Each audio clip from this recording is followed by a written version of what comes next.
Hey everyone, Richard Metal Fan here, bringing you guys a brand new 2018 album review. And today we're going to be looking into a band that I know a lot of people would probably give me hell for, but in all honesty, I sort of dig these guys' stuff. Well, I'm not so much like their last few albums, but their older stuff I really is the stuff I dig to the most.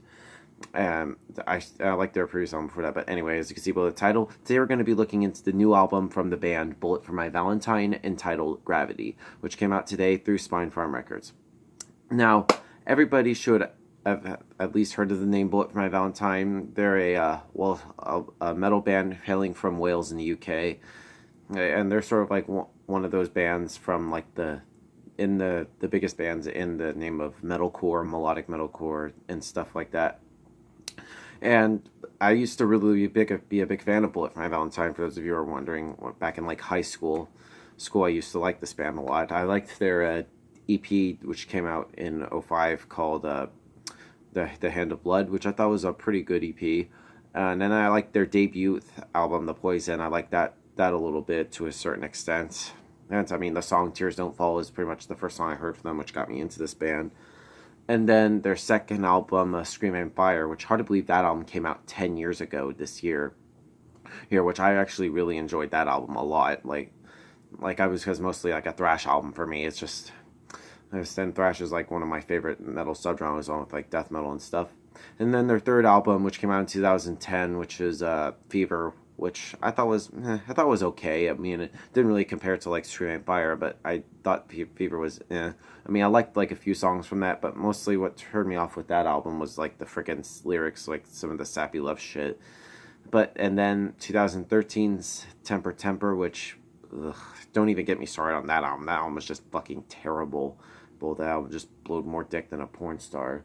And then their previous album, which came out in 2015, which was Venom, which I almost didn't buy or decided to check out, given the last album from before that. But I'm kind of glad I did. I thought it was just way better than their last two albums combined. Like, wow, I thought it was pretty good. And then here we are in 2018 with the release of the band's sixth full-length album, Venom. In my honest opinion, does this sort of like live up to like Venom or exceed expectations? In my honest opinion, I think it definitely has it's sort of like equally up there. And with this album, it also has a little bit of a lineup change. Like they have like a new drummer now named Jason Bold, which I was kind of bummed that Moose is no longer in the band. Well, he sort of like stepped away from the band, and then they had like Jason sort of like playing drums with them live until he became an official member, which I sort of kind of saw it coming, but anyway. And that's sort of like the lyrics are pretty good, and like the vocals from Matt Tuck, like his vocals has sort of like developed over the years. And guitar-wise, him and guitarist Michael Paget, like just their leads and soloing and stuff is good.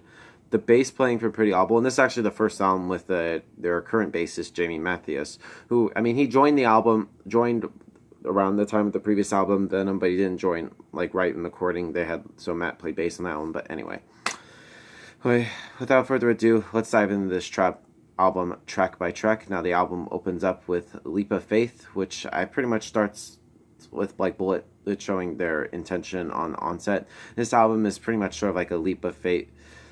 It's sort of like a beginning of the new chapter, or sort of like the band, like in terms of like the songwriting and sort of like the approach of it.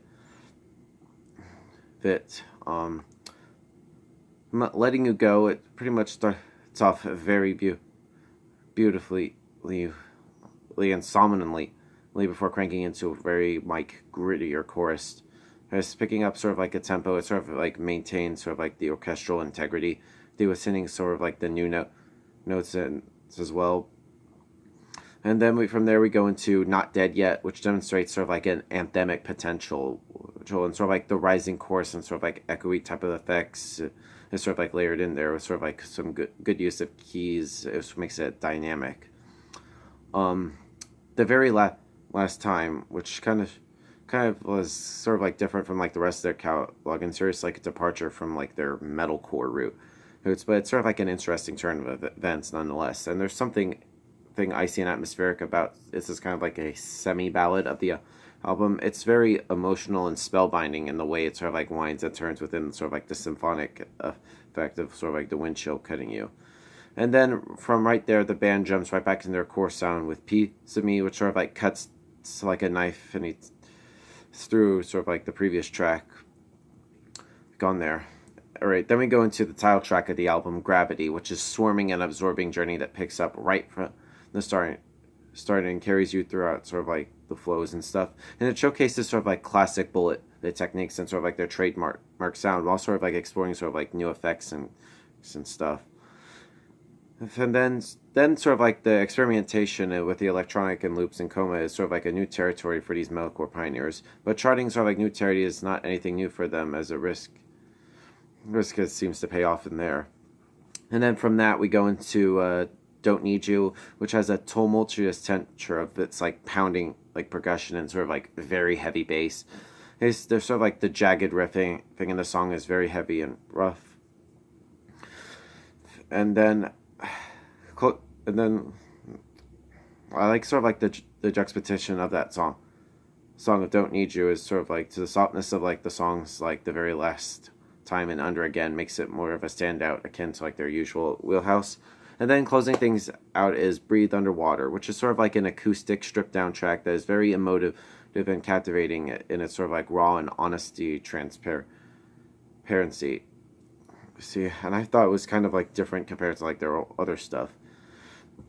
Now, overall, Gravity is sort of like I said, sort of like a new chapter of Bullet in terms of like experimentation, like adding like sort of like electronic elements and sort of like different things that they've done like you haven't on previous albums. If I were to get this album a score, I'd probably give this probably a solid 8 out of 10. I think it's a pretty good album.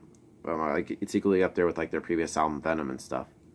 But yeah, that's my review of Gravity, guys. Let me know in the comments what you guys think about it, and I'll see you all in the next video. Keep it metal.